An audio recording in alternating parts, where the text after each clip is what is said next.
Ladies and gentlemen, we've got a great guest for you, comedian, actor, tours all over the country, Mr. Bill Dawes. Woo! Hi. Oh, wait, she's not a guest too. She's a co-host. A co-host, yeah. Oh, I thought we were both two guests. I just met her. Oh, okay. She was outside. I said, hey, get in here. I just sit here. I like white man, black woman. I like the. We're Howard Stern and Robin. Always ask about the. There's always this look like we don't. What's going on? Like how did this exactly happen? It's always a question. So. Oh really? Yeah, always. Isn't that weird that that's a question? Why is it? Wait, how did a white man meet a black woman in America today? Well, a white Jewish man and a black woman. That's interesting. You might have. Blink twice if you're in trouble. Right. Yeah. I'm just kidding. No, she just sits here all day and just waits for the eye candy. I get you. The eye candy. Yeah. I'm still young. Definitely helps the growth of the podcast. Going too far. Okay. So let's get into it. We want to know your beginnings and. We're going to have a real fucking interview. Okay, got it. Wait, this is 2020. And then we get into it. But no, we want to, the audience wants to know your beginnings and how did you get into comedy? Even though we just need to start out, you were acting first and doing that entertainment stuff. So let's start there. Well, actually, he's a scholar I know. to begin with. You did really? No, well, let's just dispel that myth. Okay. So I have two older brothers who are both geniuses, legitimate geniuses, right? And I grew up, I always say I'm half white, half trash because I grew up we were kind of lower middle class. And when Good Will Hunting came out, I called my brothers Jim, there's a movie about you. Check it out, because he went to Harvard, he got his PhD and was in a think tank there, but he was a delinquent and getting fights all the fucking time. Harvard? Wow. No, before Harvard. Okay. And he got into Harvard. But they were But I went to a very rough and tumble school, T.C. Williams.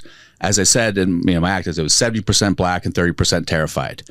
No offense to black people, but it was I heard about that school. I was like, T.C. Williams. It was a tough school. We couldn't have night football games because of riots. Oh wow.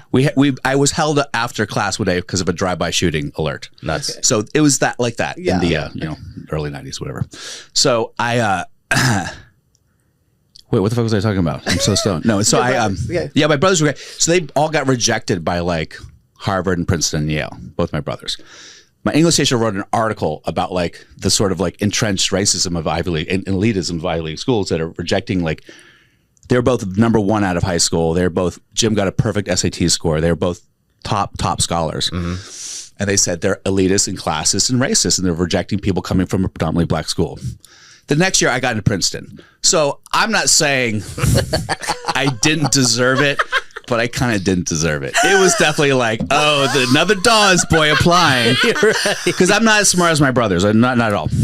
And then when you're applying for college, what do you, you're in high school. Yeah. I just learned what hand to jerk off with. Yeah. I'm you're just figuring that part I'm out. okay, how do I, because literally my brain just goes, I got laid once. Yeah. How do I do it again? Right. So so when I was looking I didn't want to do an English major because then you have to read fucking Paradise Lost and this boring shit. So I was pretty good at math. I was like, engineering, fine. I'll do fucking aerospace engineering. And I was like, but I want to meet girls because I'll be with a bunch of fucking nerds. Yeah. So my brother's girlfriend's like, take an acting class. I think I read an article about John Malkovich, how he stalked some girl on registration day and she had signed up for an acting class. And so he signed up and then he became Malkovich. So I took acting class just to meet girls out of engineering. Didn't work then, but so then I just got really into it. I got into that and I got into dance. I wasn't doing comedy. I went to grad school, NYU for acting, which my parents, I don't know how they allowed it. I know. You know what I mean? I took acting at NYU also. Oh, you did undergrad? I went to every summer. I would go somewhere abroad, and so I would study. I one summer I went to University of Hawaii. Another summer I went to NYU, and I would take until I got through college. Did you apply for grants? Apply for every summer? I would get it approved through my advisor, and they would transfer it over the credits. Yes. That's cool. So that's I didn't go to NYU for 4 years, but I was able to go abroad. Not abroad, but do the program. And you're doing all studying acting? Yeah. Yeah. That's a hard program to get into too. Were you interested in undergrad? Not so much, but grad school where I went. No. I mean, it's kind of true. Yeah. But I just did to meet girls. Really, that was the only yeah. It's so sad. And like NYU is very competitive, and Princeton obviously very competitive. But it's both places are those places where you're like, I can't, and this is, I think, applies to everything in life. Both places are like, I can't believe I'm in Princeton. I can't believe, and then like 2 years, like, I can't believe he's here. I can't believe she's here. Look at all these fucking idiots. Right. Same with NYU. Like, you go, oh my God, one of the most prestigious acting programs. And then you're like, this guy can't fucking act his way out of the paper bag. What the fuck is happening? That being said, there's some brilliant fucking people from NYU. Holy shit. But yeah, so then I was just doing theater. That was, you get brainwashed into thinking that theater is the be all end all when you're in grad school. You're seeing Chekhov and Shakespeare. You have like 2 days of like TV and film class. Yeah. Which is absurd. Which is that's where the money's at. And so antiquated because when you get out, your job is auditioning. You're a professional auditioner. Exactly. For a camera. And you've never even been in front of a camera for 3 years because you have to work on your Chekhov and your Shakespeare, which you'll never do in your fucking life. It's like the real estate exam. They don't even teach you how to sell real estate. You know what I mean? It's like a foundation. Like they think it's like, but it's so different. I guess so. And look, I mean, if you look at the track record of people coming out of Juilliard, coming out of NYU, and how well they do, I guess there's some. But you should really fucking focus a lot on TV and film and auditioning. We have like one audition class in 3 years, right? So I'm just doing theater and thinking that's going to be my life. And I'm doing like new plays. My first play was a Broadway play. Right in school or right out of school. Right out of school. Yeah. Sigourney Weaver saw me in some summer thing and said, "I want you to be with me on Broadway." That's awesome. Then around the same time I booked this like breakdancing commercial in Spain. What? Where I was able to buy my apartment in New York off that one payday. And it was like 4 commercials, but it was like, I got like 80 grand. Yeah, it used to be ridiculous for you right out of school. Right out of school, I'm on Broadway. Yeah, I'm on One Life to or All My Children, and I'm like, oh, this is acting. This is and I'm thinking like, this is like, I'm living, this is like, of course, this is how my life is going to be. And I'm getting the babes. And then I find out I have a daughter, and I kind of go, oh. Well, you say you found out. Yeah, you have a daughter when she was 2. So I met her when she was 2. Yeah. So what's the backstory on that? I fucked somebody. Well done. And then I ejaculated. I ejaculated in somebody. It was a one night stand with my former manager. Interesting. Who was ovulating and knew it because she banged 3 actors, me, Matt LeBlanc, and someone else who I don't know. Not on the same night. What? And just said, whatever the salad's going to toss, let's see what happens. Right. And so she told Matt that he was the dad for the first year. She didn't bang you guys on the same night, and just it must have been within the same week or 2. Oh yeah, she was on a mission to get pregnant. She wanted she wanted Hollywood dick. That's but unfortunately she got black box theater dick. Got pregnant. She was like, I was hoping it's Matt. I was hoping. So I didn't like really necessarily drop out of acting, but it definitely like. I didn't have the tool, and I'm not like, oh, poor me. I didn't have the tools, which I should have had, but I didn't have the tools to really elegantly negotiate that in my brain yet. So I couldn't be honest with it, and I didn't tell my parents at first, and I couldn't go to auditions, and I kind of like dropped out of the scene a little bit, because I just was trying to figure out like, what does this mean about my life now? Like, because I can't not see my daughter. Everything changed. I can't be that guy who's gonna be like, oh, whatever. Yeah. Also, the whole kid thing changes your entire fucking life. Everything. Yeah. Everything. So, anyway, so I think around that time I was getting more disillusioned with theater, and I did a play, and this is another thing about the whole New York acting experience, and particularly coming to NYU and shit, is they give you this idea that playwrights. He is a playwright. Oh, look, we have a special guest playwright. Oh, fuck playwrights. Fuck playwrights. Right. They suck. Most of them suck, and most directors of plays fucking suck. Yeah. So I did a play called Burning Blue, and it was like my first play kind of after this hiatus, and it was a play about gays in the military. And this is like 2003 in Manhattan. Or no, it's 2002 in Manhattan. This is a year after September 11th. Yep. You think people give a fuck about Don't Ask, Don't Tell in the military? We're just trying for a play. We're just trying to recover. Yeah, we're just trying to figure out what the fuck, Yeah.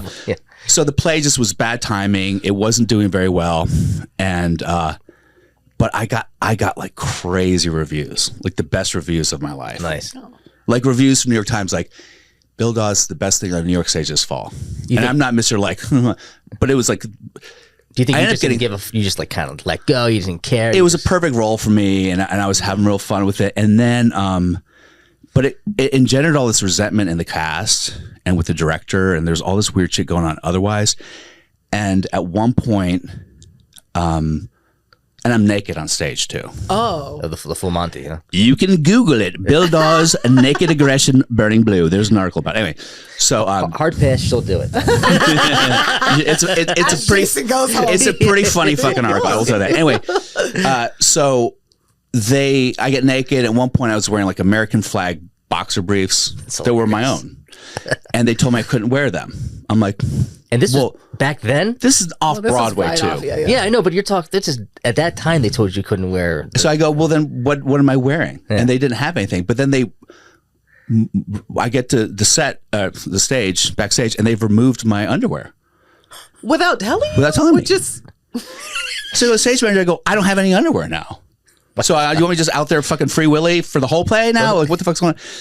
And she goes, you were told not to wear that underwear. I go, well, then you need to give me other underwear to wear. Oh, that's how that came about. So then we don't have time. Let's just get you. And then she said something like, I said, don't yell at me in the middle of it was during the show. Oh. I said, don't yell at me in the middle of a show. She goes, I'll say whatever the fuck I want.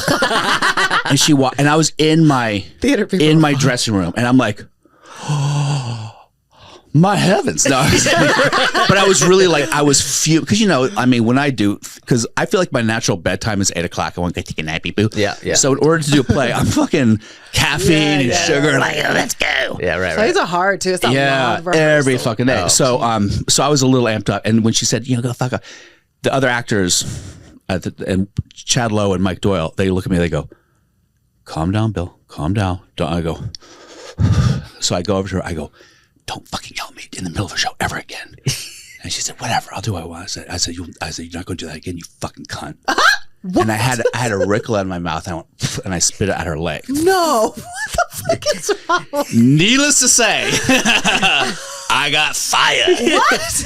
Why would she fire you for that? Could you believe it? Come on. Yeah. But in my defense, which seems pretty weak now, she should not have done that. That was a massive thing. You don't yell at an actor in the middle of a performance. Oh my god! It gets high stress. Can you imagine? That's like you going out before you go onto the stage and someone just starts fucking with you. Oh yeah, it's like Bill Burr does that bit about how Chelsea Handler like hit his dick before he went on stage. Yeah, he talked about his. Yeah. I mean, come on. He didn't name her because he's a fucking pussy, but he should have. Anyway, so and after the show, I said, can I talk about what happened backstage? And they were like, no.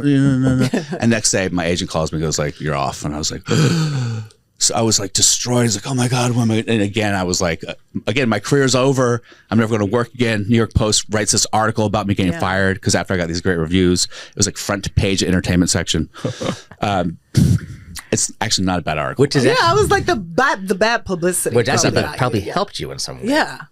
Well, it was definitely like, it was a lot about being naked on stage too, which is like, so people are like, so, you got fired? Yeah. Anyway. Controversy causes ratings. Yeah. So I thought my crew's over and blah, blah, blah. And I had a friend who was doing stand up and he said, this is my long-winded way of saying how I sounded. And he goes, hey, I go do the stand up, do an open mic. You want to come? And I was like, no. He's like, I'll pay for your taxi. This is when they had taxis. That's how long it was. I'll pay for your taxi, and it's just come down. So I went down there. I put my name in a little bucket. I think it was called like Surf Reality. It was in New York, this little Lower East Side. And I think it was like 3 minutes. And I went up there, and I ate all the dicks on the planet. And I probably got like one or two like little titters. But in a weird comic mind, I was like, wait, there was a titter. That's something. Right, but you got that in an open mic. You get that one little sprinkle, one little thing, like somebody valid, and it was.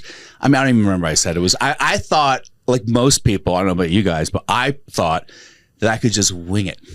We think we all think that in the I beginning. think in the beginning, like, oh, I'm funny. No, Have you ever not seen me at a women. cocktail party? The first time I ever did stand up was in New York City at Stand Up New York. They did a thing where if you can bring 10 people, we'll get you on, and it was like a killer line. I had never done stand up before. I didn't even, I just something I always told my friends. Where is this? What club? This was Stand Up New York. Okay.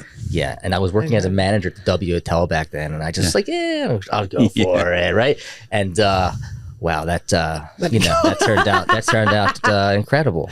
My first Incredibly one was bad. fun. Yeah, so Yeah, some people go, I killed my first time. I'm like, okay, you killed your first time, but somewhere you bombed. Yeah. When did that happen? The anybody who third says time the or first the time, second time? I was like, it was not incredible. You're gonna have a Incredibly come. bad. You have a come to Jesus moment at some point. Oh, nobody just sails through. It doesn't work like that. killing the whole. Yeah. So yeah, the first time, what I realized though was like, first of all, bombing isn't that bad. That was the first thing, because I think when I was a kid, I remember when I was really young, I watched that movie Fame. Yeah. And this guy had this stand-up set he was working on, and then he performed it for all the agents or whatever the fuck it was, and he just like crickets. And I remember I was like 8 years old, like I couldn't imagine the embarrassment of like of bombing like that. Yeah. And then when you go up there, you bomb, you're like, oh, it's not that bad. Because you know what? You finish it, you move on, you go on You the next never day. see these fucking. I mean, And it's And that was a mic. but also then I was like, but I also don't want to keep doing that. Yeah. no. It was like, it's not that bad, but I don't want to keep but doing you it. learn. You Yeah. learn. It was a mic too. So I'm So I sure- did that thing where I don't know if you guys did this, but I bought a microphone that wasn't even plugged in just for my apartment to be like, Practice. just in the, I'm gonna kick a door open like Dane Cook, just Right. dumb shit. Right. So my foray into comedy stand up was really just physical comedy. Like I wanted to be a clown. Like I wanted to be literally like I almost out of college I almost went to clown school. Me So too. I wanted to do that. I mean, you're dressed kind of like a mime right there now, is a- so it makes sense. I dress really like Right. I love being just silly. So Yeah. there's something there is fun about there is that. a clown university in Tampa. Oh, really? Yeah, it's the Ringling Brothers. I was you going have to go to school. I was going to apply for Jacques Lecoq, which is the one in Paris. Jacques Lecoq. She's auditioning today. I knew I liked you, but I was literally like, oh, I want to go to clown school because it was like Bill Irwin was cool, and Yeah. there was certain people, and I was always a Buster Keaton, Charlie Chaplin fan, and I was a professional break dancer, and I would always do like in my crew, I'd always do the funny, weird shit that I was people, going to ask you about that. I was like, you break dance for that commercial, and you just Yeah.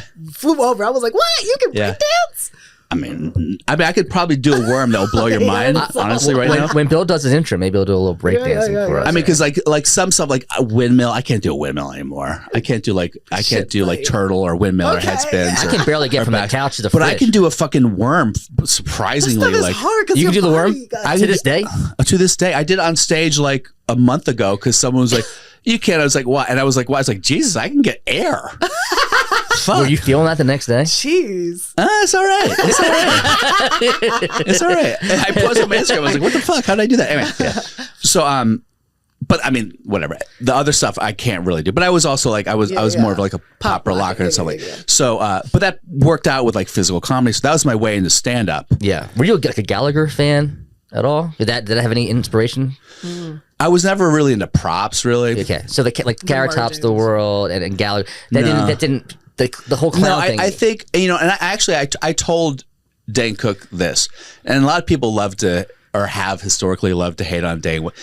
People don't realize that he's a seminal figure in the world of stand-up comedy. He really changed the game. He changed the game. Because before Dane came along, you had like the Blazer comic, like the Seinfeld, like blazer and jeans, like, oh, I was at the store and the bread. What's up with the bottle and loaf? Yeah. There's that guy, and then there was the leather jacket guy. You're the Dice Man. There's like, there's the Dice Man, and there was Seinfeld, and everyone was some sort of permutation of that. Other than like the weird outliers like Steve Martin and stuff like that, but in general it's just that. In for like white comics, or whatever, right? You had to be like the blazer guy or the leather jacket guy. Yeah. And Dane came along with like a Bruins jersey and a baseball hat. You're like, he's just a dude from my frat. Yeah. And to his credit or discredit, whatever it is, he was never that guy. Yeah. He never played sports. He was never really? like, no, You would think so. no, but you thought he was just like this. You thought he was a frat bro. But he grew up with like 5 sisters, super close to his mom. He was like, Yeah. he was that guy. He was just a hyperactive kid, massively talented, very smart.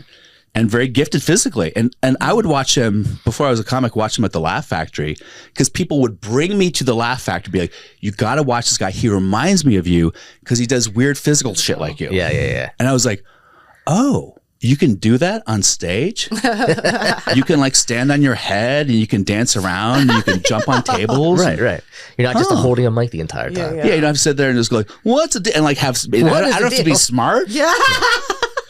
I'm being smart, but I'm saying I don't have to like have the best pithy turn of phrase like Oscar Wilde or something. Yeah, I mean, so many people like reference Seinfeld from watching, the clips, and he's just standing there with the blazer and he's doing his bit. What is the deal with, you know what I mean? And that was like a benchmark for comedy for a long time. 100%. And Jay Leno, same thing. And, hey guys. And it's and believe me, they're great. I wish I could write like Jay Leno. Holy shit, I think people forget like what a brilliant writer he is. I mean, it's fucking insane how much he can write. Oh yeah. There's like two categories. Either you're like super performer or you're writer, or you can be both. But you lean towards one. Yeah, I think you definitely like. I came in as a performer. Yeah, and then I had to learn how to write on the way. Yeah. And then as I've become a better writer and I'm more interested in the writing element, my physical comedy goes away. But I also still fucking love it. You marry it. Yeah. It's a just marriage. harder to do. It's harder to find ways to do it. You know? Did you have a plan getting into comedy that ultimately you wanted to get on the road? God, you know what's so funny? I've never. Okay, so because I live part time in Austin, right? And I have a 2-year-old there. And someone asked me and said, "Are you dying to get into the Mothership, Joe Rogan's club?" That's what we're just talking about, yeah. And I was like, I mean, I'd be like, hey, I'd love to do the Mothership, sure. Yeah. Do I really care? I mean, not really. Depends who you're talking to. There's. I'll do clubs in Austin, and there are people there in the room. Yeah. That like what I'm doing. They'll laugh. Yeah. So the people in Mothership are a different breed of this. Is the same fucking it's people. The same thing. Literally the same people. Yeah. So what fucking difference does it make? The sound is 10% better. I just doesn't. It doesn't. I don't care. There's a view in people's mind like this is. Yeah, it's like and they have their comedy Mothership like jackets and sweatshirts walk around. I'm like, great, that's awesome. Yeah. It's apparently. I just don't really give a fuck because the truth is like, if I were to really extrapolate like what my real dream is, if someone said if you could sell out, you got so big you could sell out a weekend at Madison Square Garden as a comic. Oh, really? That's what. Or you could win an Oscar. What would it be?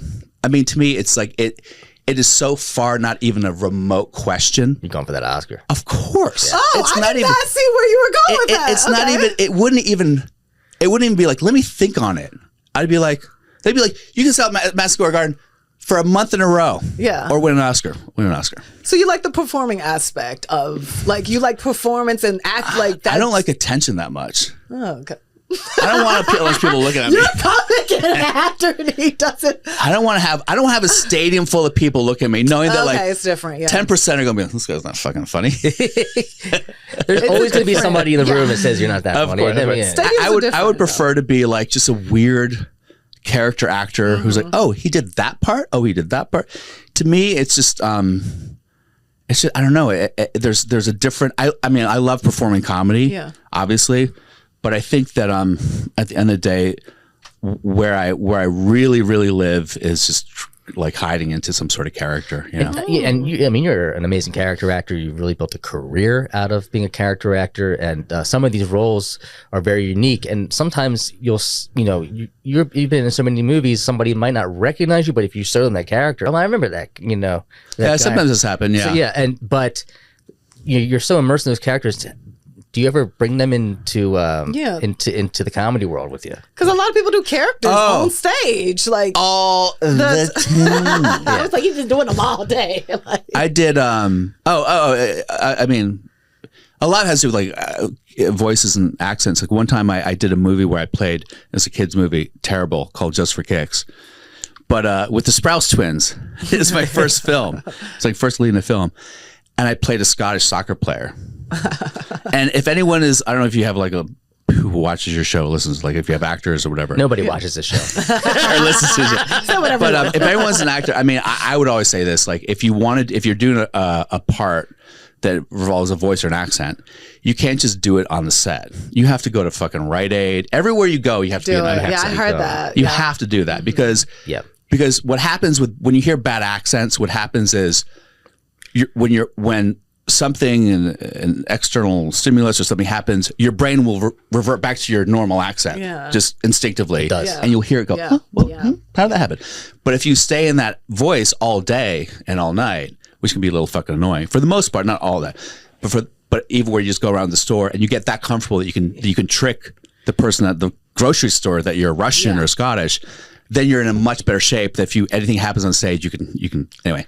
If that makes sense at all. Yeah, like totally your default actually goes to the accent as opposed to your own accent. It's okay if it's bad though, doing comedy. I try to do British. So I would go on stage and do as a Scottish guy. And then and I just for that part, and then I played Rudolph Nureyev in a play who's a gay Russian. And so I was doing Russian. But he's gay, and what I discovered when I played a gay Russian is if I leaned into the gay, the director would be like, "You're starting to sound German." So that became one of my bits where I go like, "How you did?" So I have a whole sequence of accents where I go to do Russian, you do American accent, you just make yourself cool. Then go to the price. There's a Russian, you have no voice, no expression. You make the Russian gay, and all of a sudden you are German. And so, and it sounds goofy, but it's all kind of true too. Yeah. You know what I mean? It's true. I love your werewolf bit. You know what I'm talking about? I have no idea. He's like, well, I did it once. You did this thing about a Nazi and a werewolf. A Nazi and a werewolf? Yeah. He's like, is that me?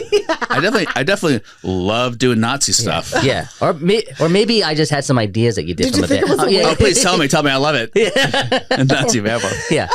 I was stoned. I was just stoned. I was stoned when I wrote it too, so that makes sense. Where did that come from? No, there was some. I can't remember the exact bit. Anyway, I don't know why. It'll come back to me. No, but your comedy can be, a little bit off. Some people could be taken as a little bit like in your face, a little, and unoffensive. But like in some regard, like we were talking about, that is so great that you stick with that because we're losing that in comedy. People are afraid to say what they, people do you still feel that's the case right now?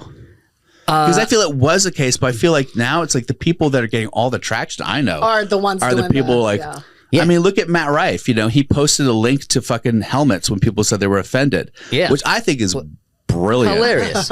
and people, the backlash. He's canceled. I'm like, the motherfucker ain't canceled for that. Trust me. That motherfucker has street cred now. Yeah. And well, he was in his special. He was going against he was shifting, like, people knew he pigeonholed him, and he was like, I'm not gonna be pigeonholed into that one guy. You think that I'm just So, but have you had any incidents where people come up to you after the show and be like, you said, I liked your stuff, it was funny, but you crossed the line. You crossed the line. Oh yeah. Yeah, you hold my drink anyway. I can't believe people come up to you. I want to hear about that. I want to hear like do you have any stories about that? I mean, no one's ever come up to me in a threatening way or anything like that because whatever. But I've had some. I had one time I was doing the New Zealand Comedy Festival, and they're so nice in New Zealand, Yeah. And the guy wrote, and I had a few people, but one guy wrote me and said, I thought your stuff was really funny, but you're incredibly offensive to Polynesian people because I couldn't talk about black people, so I just changed it to Polynesian people. Leave us alone. We've been through enough. He goes, you better take that racist stuff out of our country. It is different when you go overseas. Like racism is different, and they want us to appeal to it in a different way. Yeah. So I was recently at a show and I saw a comic go up and he did some stuff that definitely crossed the line in terms of even. I mean, I can handle. And now I want to know what is crossing the line because I'm so confused. He was like, I think he was just going on the premise of he was bashing gays for the entire time, but it wasn't really just ranting about it. And then somebody tried to deck him on the stage. I had never seen that. Where? Well, that's been happening. Where was this? This was at the It was at a bar show, Tilt to Kill. I know the Tilt to Kill. Yeah. I think I did show there once. Yeah. Okay. Yeah. So a guy came up to punch him. Are you talking? Wait, hold on. Wait, it was a gay guy, so he tried to slap him. No name. Yeah, he went. Was it a straight man fighting him or a gay man fighting him, or does it matter? I think it was. It just from what I mean, you never know these days. Yeah. I just it was just I think it was just a guy that got up. I don't know, and he was drinking, obviously, and he went and he was gonna That's deck happened to him. a lot of comedians. I mean, he was going full like what was that movie? What was that movie with? girl that had a he was going full linebacker mode, like can ready thrown to out. go. And they had to pull him back. You know what I mean? I had never like you hear of these things. You never seen it live before. Yeah, I mean, the closest thing that happened to me was during when the height of all this stuff was happening with the in Israel, which is still going on, obviously. But I didn't even make a joke. I just preface I was Jewish, and I got boos from the whole audience, and that was at the Ice House. You got booze at the Ice House? Yeah, I didn't know it was the Ice House. For just and I hadn't made a joke. I just said I'm Jewish, and they so booed I'm you. Jewish, and and I had to do crowd work, turn it around. It was gnarly. And my mom was there, and my wife was there. They came to see me. My mom was in it from out of town, and I was like, "This doesn't happen every night." My mom was like, "Yeah, that's one of those things where it's just kind of like, you gotta be like, they don't really know what they're booing." You know what I mean? They just don't know what they're booing. There was just a bunch of uneducated people. They're just like they've seen some TikTok videos. Oh, they saw a tweet where it's not Twitter anymore, whatever. But they, X. they X whatever, and they're like, yeah. I knew the Jews were evil. Yeah, we're setting up a campaign to bash the Jews tonight. So. Well, that's the thing when you're talking about being PC or saying whatever the fuck you want on stage. Like there could be consequences, backlash to that, and that's where like we do want to be able to say whatever we want, but how does that affect the audience, and what could that get? Yes, well, I think at the end of the day, which is usually 6 p.m. No, at the end of the day, that's such a dumb expression, but I think at the end of the day, you have to, on some level, love your audience. Put a back. You have to let them know. I think was it George someone said this. It was kind of brilliant. Like, as a comic, you go like, "Do they like me? Do they like me? Do they like me?" He goes, but the better question to ask is like, he goes, just know that they're wondering, do they like me? The audience is wondering, do they like me? Right. And they're more insecure than you, because they're paying tickets and money on a date, and you're elevated on stage with a microphone. They're more insecure than you. And they're like, do they like me? So if you say something to them to indicate that you hate them and they're drinking and they're insecure, then that's a problem. So with everything that you're doing, you have to let them know that you like them and that everything that you're doing is a joke and it's not personal. So I think I've always, because I don't think I've never felt when I go into a room, these fucking people, you know what I mean? I've never, like I do chocolate sundaes all the time, right? Yeah. And I feel like, and I know when I go up on chocolate sundaes, I'm like, I know there are going to be people who are like, fuck this cracker. The second I got on stage, you think that we are loving people? Oh, I know, but I'm not saying. I'm saying some are like. I know what you're talking about. You just see it, the arms folded. Like, what's he going to do? It's fine. sizing up. When you go into a black audience, like it is like, and this has been a conversation we've been having. Like, it's a harder audience. You have to make them laugh. This is not. I thought they were changing chocolate sundaes. The whole vibe. Well, the vibe is definitely very diverse now. It's not as urban as it used to be, But to your point, one of the things that people say is it's not like you have to do a certain thing. You just have to be authentic. Yeah. Like black audiences, like they really respond to authenticity and they don't respond to inauthenticity. Right. So when I go on stage, my authentic experience as a white man growing in black schools was this is how you make the stubborn black woman laugh. This is the goofy shit. Because there was nothing better in high school than having a black woman be like, you stupid. That was like the best. Like, yes, fucking, I cracked it. I fucking cracked it. Yeah. It's hilarious. You stupid. That's fucking funny. Over, you stupid, man. You know what that means. Oh my God, I'm really funny. That should just be the intro to our show. You stupid. Welcome to the Comedy Road Podcast. It's like, so I find that people go up there, you don't have to cater, you don't have to pander, you don't have to do, somebody see white people like, yo, man. I'm like, motherfucker, you don't say yo when you talk. What are you doing? Yeah. But if you go up there and you're authentic and you're being, I feel like most audiences will respond to you. Right. My kryptonite is young white women. Yeah. That's where I feel like that's where I feel like I run into problems. Yeah. I was like, that's interesting. Why do you feel? Why do you feel threatened up there with them in the audience, or? I just feel like those are the ones that will say things to me Those are the ones that will walk out. Those are the ones that like. Oh, wow. You've had people walk out before? Oh yeah. Oh really? Yeah. If nobody walks out, you're doing something wrong. I've never actually. Wow, really? What did you say? What did you say when you saw a woman walk out? What was the? I mean, one of my favorite jokes. I don't do that much because I think it's always good just to like make people love you and see how quickly you can make them hate you. Yeah. I test the temperature of the room by saying something weird at top, but then I'll get where y'all coming from, and then I'll go in with it. But it's like I do a bit about. I talked about the Barbie movie. I said, the Barbie movie is basically like it's just about how women are better than men. That's really. I mean, there's more to it, but not really. And I go, and I did some research, and it turns out it's true. Women are better than men. Women, and I do a whole like women. There are more women becoming doctors than men are, more becoming lawyers. They do better in school now. They're more compassionate. They can multitask. They're more loving. They can actually make a baby and they don't need a man. They can feed it with their nips and fucking make that baby the president of the United States without a man. Women are so much better. They're incredible. You get the women all fucking like lathered up. So they're like, yeah. I go, but also shut the fuck up. Because of that, I kept hearing that from guys. That was like, oh, we can't suck your dick if our mouths are closed, guys. Please shut the fuck up. Just for 1 second of your life, just shut your fucking yappity mouth, you fucking stupid bitch. And then you go, and so you do the thing, and you end it with bitch, and people get like really weird.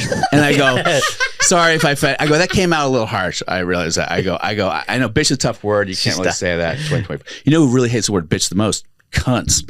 So by the time you get to that, like I learned this from Daniel Tosh. I think Daniel Tosh is one of the best. He's great ever. Because he'll say something offensive, the crowd gets offended, and he goes, let's go deeper. Right. Let's double down on this. But it's all done with like solid joke structure, like airtight sequences. Yep. It's not done just. It doesn't feel personal. Yeah. Probably because he's autistic. You're not just it needs riffing to not feel there, personal. Yeah. That's the thing. Like, it needs to not feel like you hate. Like, you're making a joke about how you hate women, but you don't hate women. But women will kind of get really upset by that though too. Because then I go, but then that's fun for me because then if I go, you see these women, like I go, and by the way, if you got offended by that. Spoiler alert, you're a cunt. I saw Jeselnik say like something recently where he was like, I teeter the line. And I like to push boundaries, but if people leave the show feeling offended, then I failed as a comic. It was interesting. He was talking about the PC culture, like because that. Well, this is what I'll say about people like Jeselnik and Burr and people like that. That's all fine and well when you're fucking rich and famous. Because you go to a Jeselnik show to see Jeselnik comedy. Yeah, that's right. You know what I mean? You go to see Bill Burr to see Bill Burr. That's right. I've been at shows where people go to see comedy and Jeselnik and Burr are there, but they didn't go for Jeselnik and Burr and they're offended. Yeah. You know what I mean? Right. But when you're rich, but when you are that big, you can say you stuff show like up because they're coming for that. Yeah. You know what I mean? If Tony Hinchcliffe goes on a show, nobody's going to be offended because they're going to see Tony Hinchcliffe because they know what he fucking does. Right. You know what they I mean? know what they're going in there for. But if you're in a showcase show where I'm at, even as a headliner, when I headline, like, depending on where when I headline, I don't have like this massive base of people. Like I have like 20 or 30 people who are just maybe fans who want to come and the rest are like, let's go to a comedy show. Yeah. Mm-hmm. Now, my feeling is if I'm the headliner and I'm on the marquee and the poster and you come, you get offended, you could have Googled me, mother-fucker. Right. Because I'm not saying anything that different than I say. People don't Google. They just see the marquee and then they walk in. You know? He looks nice. He's smiling. Little did they know. Yeah. This guy looks nice too. We're going to go in. Look at a nice, clean comedy show. But that being said, I also try to kind of, I'm trying not to be in love with the idea of being offensive or being. Also, in my head, I don't think I am being offensive. Right. But I also, I not like I want to be liked, but I definitely don't want to try to be offensive for the point of trying to be offensive. I think that's also silly. You also have the new era of kind of the villain comic too, which we're leading into, where you'll see crowd work of like guys like Troy Bond, where they're just just ragging on the crowd, like Yeah. just ripping them apart, and people go to be ripped. Yeah, some people apart. think it is They think comedy it's part of the, they Yeah. go there just to be, Yeah. yes, And that's great. They're all masochists. That's never going to be me. Yeah. Because I've had too many experiences where I tried to do crowd work and I was like mean to someone, and then I found out like, oh God, their husband had just died. One of them, the woman, her husband had just died. Like never know. This is her first time out. Yeah. Like you don't know what people are showing up with. So I will never go hard in the paint against audience, even if they're heckling me. Yeah. Like, say something funny. I'm like, I'm trying, man. Sorry. I caught a Right. guy cheating on his wife once, and it was like an accident that I was like, are y'all not? Whoa, okay, let's. Oh, man. And they was trying to. I was like, okay, let's go move on. That's I not was awkward. like, I know. Your mistress is here. Yeah. Right. Well, come on in. Yeah. It was just weird, but yeah, it's not purposely trying to offend people, but still being who you are and authentic. And if that's like, if you want to say whatever you want to say, then And also the nature of comedy is that you're saying things that people don't just normally say or think. oh, they're thinking, But they go, ooh, I like that. Like I have a whole bit I'm working on about like which I think is hilarious. But it's new, but I'm talking about how everyone's like, oh God, all these wars, if there's a matriarchy, there wouldn't be wars. So I do some bit about that, but then I go, I think if women were running the world and they were running the military, I think there would still be wars if women were in the military. Yeah. It'd just be like the WNBA. You would never hear about it. Right. You know what I mean? he hates women. I'm getting out of here. I just Like- get up and leave. You hear about Russia and Ukraine? What? I didn't know they were playing. Really? They have teams? What's the score? 23-9? And then I go like, I'm just saying, and then when we are like, oh, and I go, I'm just saying women aren't good at dunking or killing. They're just not. They're not good at killing. But they will kill as these Swifties. They'll Well, attack. what I say, I go, they're not good at killing. Taylor. Unless it's a fetus, then they become like John Wick. Did you kill my dog? Whoa, twins. Anyway, so, Right. which is just absurd. Also, if something becomes so absurd, like how can you get offended? Yeah. I'm doing a Canaries shooting my belly. It's just this is a ridiculous bit. Just have fun with it. Just But laugh. people Yeah. people like to be offended in some way. They want to be offended. 100%. And They it's do. like if you're showing up to be Yes. offended, you're gonna get offended either Yes. way. So Yes. it's where we're at, like with this culture. But in a good way though, right? I mean, I don't mean like there are people who want to be offended because they want to like storm out and write a blog or whatever. But I think there are people who want to be offended, Acknowledge. but they enjoy it and they'll go again. Like I want to be offended. You're noticing me, and you're Like the other day, I was talking to some guy from Serbia. He was like, "Have you ever seen the Serbian film?" I'm like, "Go on. Have you seen the Serbian film? What is wrong? Have you seen a Serbian film? Have you guys heard about the Serbian I film?" have not heard about the No. Serbian film. And I was like, I'm getting a sweat. Like, what happens in the Serbian film? Is it- Yeah, you wanna he goes, know. and I looked up. It's like the most offensive, grossest movie of all time. Like this, like the centipede, human centipede thing. above the human centipede. On the list, it's like blah blah blah blah. Number 5 is human centipede. Number 1, every list Really? Serbian film. Have you heard about this movie, The Walrus? Have you heard about this? The guy not getting it. he kidnaps this mad scientist kidnaps this guy and he turns. Tusk. I've seen Tusk. that. It's called I've- Tusk. Tusk. Yes, I've yes. seen that. That movie's crazy. Yeah. So Tusk is like usually like Yeah. Harvard like 9 or 10 or in the top 15 or 20. Yeah, it's the Serbian film. Oh my god. So I'm like, okay. It's banned in like every country in the fucking world, How right? can you watch it? what? So I was like trying to watch it. I was going on all the different like YouTube. You can't get it. So I'm like, how do you get it? You have to buy it on like DVD.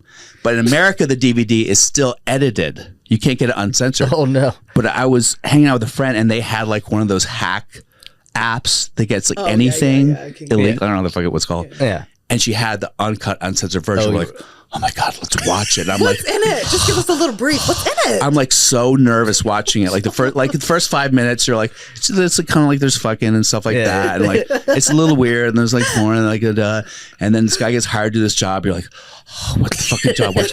And literally, I got by the 3-minute mark, nothing really. And I turned it off. I was like, I can't watch it. I can't That watch crazy. It. What? But like that feeling was so exhilarating. I was pre-offended. No, it is. I went on Reddit because I don't think I could watch it because I'm very like Two Girls One Cup where people are like. That was I can't. disgusting. I think that couldn't was watch wasn't it? That was I think they read down said that was on, like ice like cream. free porn. I think it was frozen. Whatever. The minute I saw something coming out of her butt, I'm like off. I can't. I can't acknowledge women pooping anything. Ice cream or That was poop. so gross. Why did you? But people can watch that. I can't watch that. So I'm like Serbian film, knowing that something really bad's going to happen, and I'm like, I can't, and I had to turn it off. Yes. But that feeling is still like. If you can get through it, and you like, I have to turn my head all the time in movies. It's gruesome, Is it called the Serbian movie? It's called a Serbian film. It's just called a Serbian film, like literally. And Serbians fucking hate it because they're like, this director is saying, this is Serbia. Look, we make snuff films. God. We fuck babies. We fuck dead babies. No. They fuck dead babies in the can't. movie. I'm done. I'm not watching that. Apparently, he delivers a baby and then fucks it. No. Oh, Yes. fuck. Apparently, that's what happens in the movie. And what's does it have a Rotten Tomatoes score? I can't watch that. It is a legendary film. Is it on Rotten Tomatoes? Is it score on Rotten Tomatoes? I have Probably. to find that out. They don't show it though. They just allude to it. No, I think I'm sure they don't really show. I don't know. They did, like I said, Sometimes the they first do. 25 minutes wasn't even graphic, and I was so curious because like the cinematography is fucking Beautiful, top notch. Oh, I'm the sure it actors is. are some reputed actors from Serbia. How does that even and work? They interviewed one of the guys like, "How did you play this?" So he goes, I had no connection to the character. I didn't know what I just played him as a random lunatic. I went home and I never thought about it. Because if I actually try to connect to this character, I'd kill myself. No, like or go to therapy. I mean, Jesus. Oh, there. If you go on Reddit, we'll go over this fucking Serbian. But if you go on Reddit, there's so many articles like, did anyone kill themselves after Serbian film? Did people go to mental asylum? Did they all go crazy? That's nuts, man. I'm gonna have to watch that. I'm gonna have to check that out. I don't know. After seeing that Tusk thing, that was good. That was so interesting. But that's good. Like I like Midsummer, Ari Aster. I like. But back to your point, like I like being like, if something makes me go, I'm like, oh my god, that's so fucking cool that I'm like being manipulated because I consume so much content. Right. I'm ahead of 90. Like the Barbie movie, like I was ahead of all that shit. If I wasn't ahead of it, it's because it was stupid. Yeah. And it didn't make sense. Exactly. And the script was a fucking mess. Yeah. I don't care who the fuck you are. That script is a fucking mess. Okay. There's amazing things about it, but it's a mess. When you're like watching stuff in real time and something comes to you, do you have like a notepad where you just put stuff down? What's your process typically like on a daily basis? Oh, for writing comedy? Yeah. You just segue that. We're talking about the Serbian movie. I'm new to the weed game. Are you? Oh, it's a great world. Great world. I mean, I'm not new, but I'm like 7 years into the weed. Okay. Game, right? Yeah. Or 7 or 8 years. Like you weren't doing it in your college days and all this. No, I was just a drunk. Yeah. So when I got into weed, I found it changed the way I thought about things. And I would so this is what usually would happen.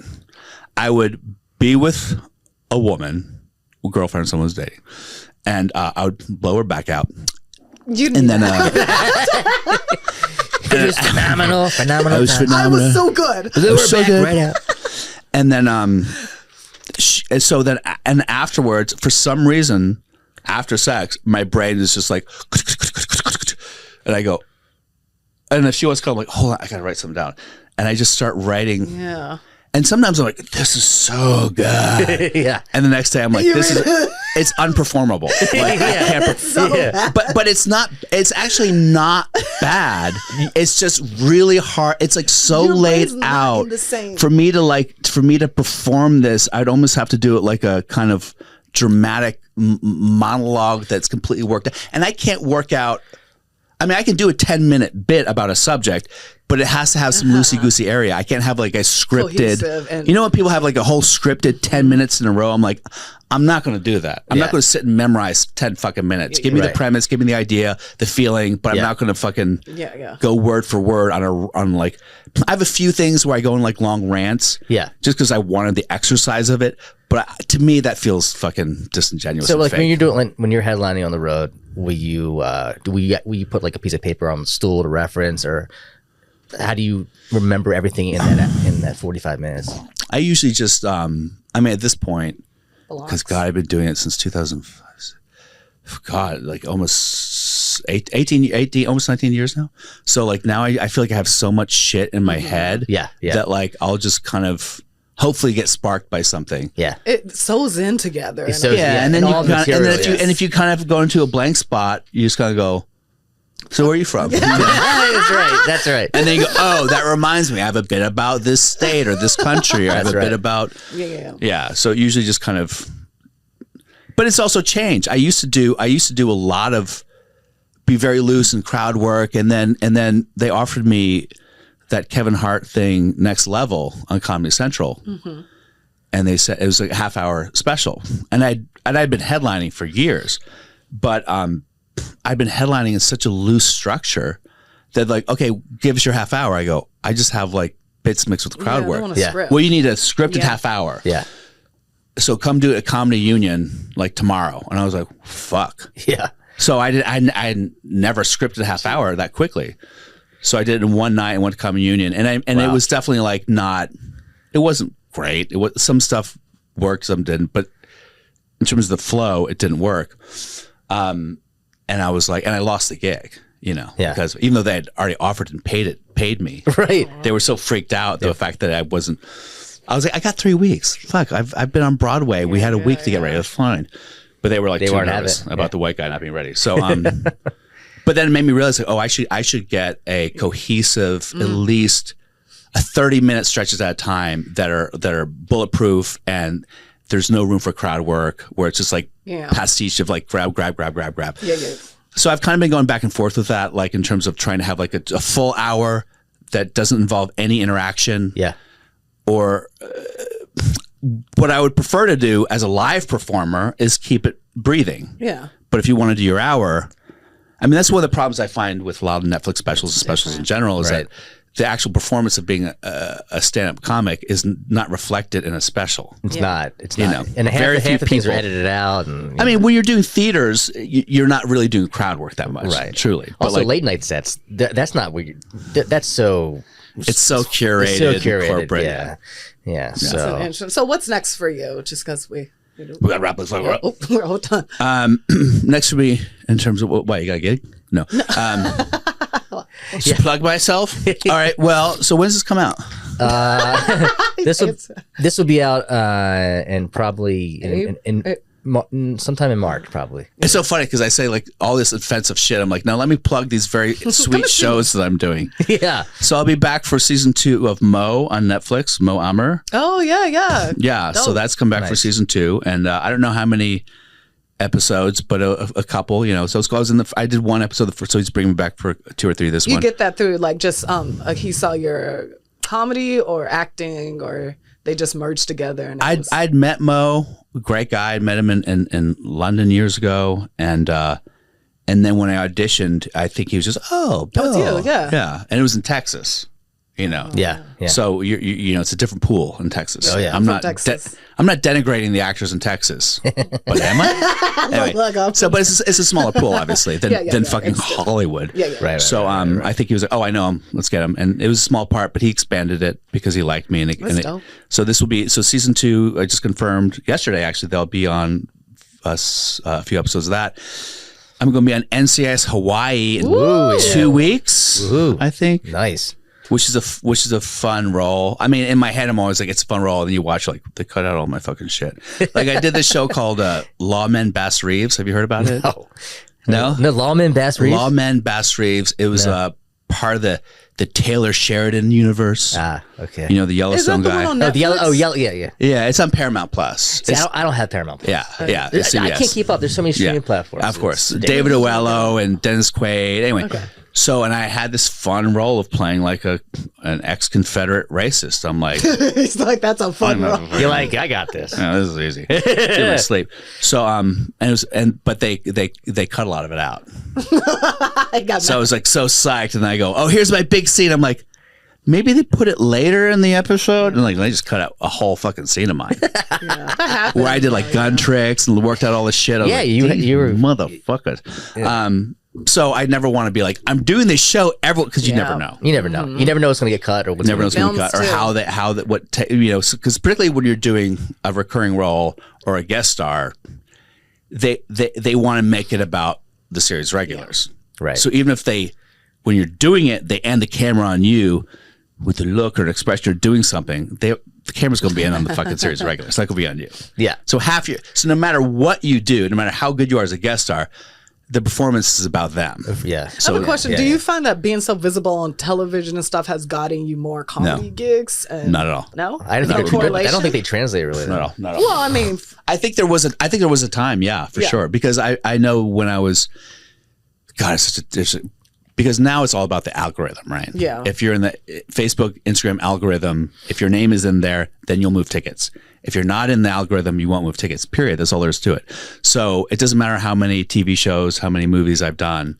And by the way, I haven't done like such a huge resume of huge, but you have credits. But I will say before that, like in 2005, 2006, I would get like headlining gigs just based on the fact that I was on Sex and the City. That's what I was saying. You know what I mean? Or just the fact that I was on a soap opera, or the fact that I was on Law and Order. Like that was enough. Like, oh, he was on the TV? Yeah. Well, I always tell her because like she's been on like a bunch of shows on Netflix and other and TV shows, and I say like, when you go up on the stage, say it or use it to your advantage because like people like out of town, you could be in a small, like we're going on the road in Texas to a small town, theater show, but nobody. That might draw somebody in. You know what I mean? You never know. Yes, for sure.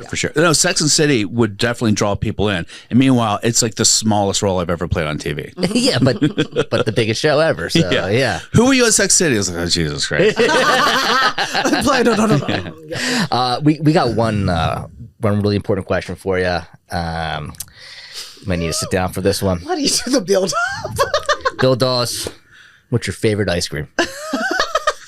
Wow. I gotta go. My favorite ice cream, I think, just because kind of like Ratatouille, the Proustian memories of childhood was Rocky Road. Ooh, Rocky Road. Because that's when I would. From where? From Safeway, Virginia. Nice. Yeah, Safeway ice cream, great. I realized when I look back at my childhood, my parents would leave for whatever, go get drunk or something. And me and my brothers would be like in the house. And meanwhile, my oldest brother's like 8 and he's babysitting. That's fucking wrong. Like the oldest person in the house is 8 and they're gone all night. Anyway, and we would get those like Breyer's pints of fucking ice cream, like half a gallon, whatever the fuck it was. And we would just chow down. Eat the whole fucking thing. Yeah. Yeah, she makes ice cream with wine. It's not and sherbet and wine. And sherbet and wine. Might have some. She gets off to it. He's like, I don't want to see this. Sherbet and wine. Interesting. Yeah. You pour the wine in the sherbet? I put the sherbet in the glass and then the wine on top. And so it's like almost like it's like a wine float. Yeah. Like a root beer float. Well, that's kind of cool. I like that idea. So good. Yeah. I've been doing the Halo Top thing. Oh yeah. Because that's healthy. It makes me feel better, Bill. All right? Whatever gets us through the day. Yeah. I know, like my wife's like, you gotta lose a few pounds, but I'm eating Halo Top. See, I'm trying. Halo Top, exactly. That was like the big fad when everything was like fat free, but 800 grams of sugar. Yeah, it's not great. So, man, thanks so much, Bill, coming on today. We had a great time. Thank you. Good to have me. Catch him on the Comedy Road podcast.